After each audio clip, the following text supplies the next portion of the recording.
Like Batman stuff. Batman's a fascist. Laugh, because it's funny.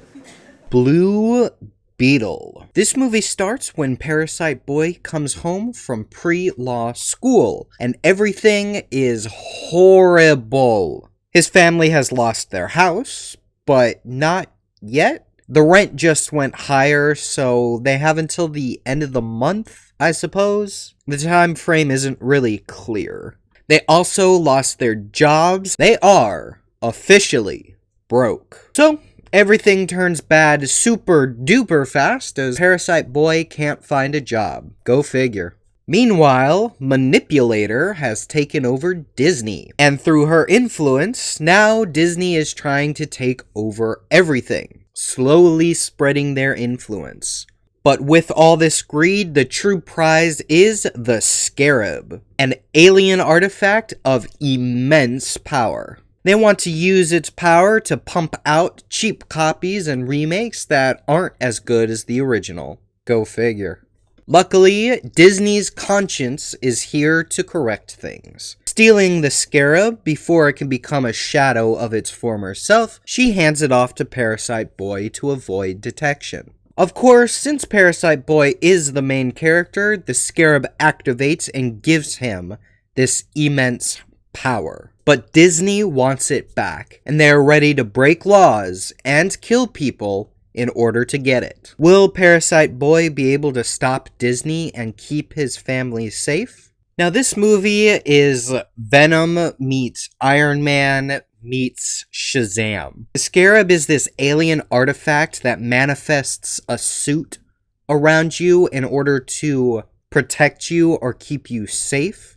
It can, in certain times, take over your body and control you. It is an entity all its own, and its main function is to keep its host safe. As for the Shazam aspects, well, you have the entire family helping out to fight Disney. And as such, the family is actually pretty realistic, and they play off each other really nicely. Especially Parasite Boy and his sister. I think that's about it for the positives I can say about this movie. Because the rest of this is the generic superhero movie, done in a much worse way compared to all the other superhero movies that are out there. Even though something like The Avengers wasn't exactly a comedy, it was still funny. In this movie, the jokes rarely land, if ever. And instead of Loki having the understandable reason about wanting to rule and feeling like he's been under Thor's shadow his entire life, well, we have no idea why Disney or Manipulator is doing the things that they are doing. They simply say it's for the greater good.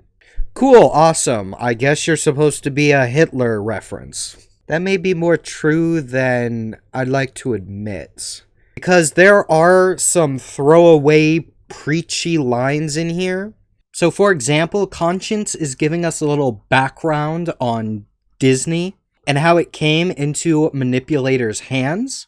It was first given to her father instead of Manipulator, and then when her father disappeared, for one reason or another, Manipulator finally took over the company.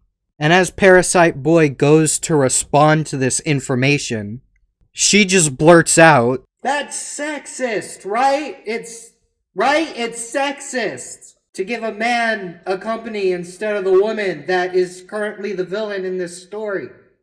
Sexist." And I'm just sitting here like, maybe he just saw what a crazy psycho she was. And there are a couple of others I'm not going to list here. This is going to be a minor spoiler alert, but I have to talk about it because, oh my god. So in this movie, there is a point where Manipulator finds out where Parasite Boy lives, and she sends her army to go retrieve the Scarab. Right after the raid of this house, the father winds up having a heart attack and dying. He's had heart issues before, so it's not that far-fetched. The issue with his death, though, is there is a point during the raid in which the entire family has gotten away. Parasite Boy's sister winds up getting captured again, and father rushes back to save her. Instead of dying there, where he is saving his daughter, no, he just gets punched in the face and then has a heart attack as everybody is leaving. You had a great opportunity here, movie. You had a great opportunity. Why did you do it this way? Why did you do it this way? This movie is generic. This movie is not funny. This movie makes logic leaps at times. Just don't go watch this movie. Go watch The Avengers for the millionth time. You'll have a much, much better time with that.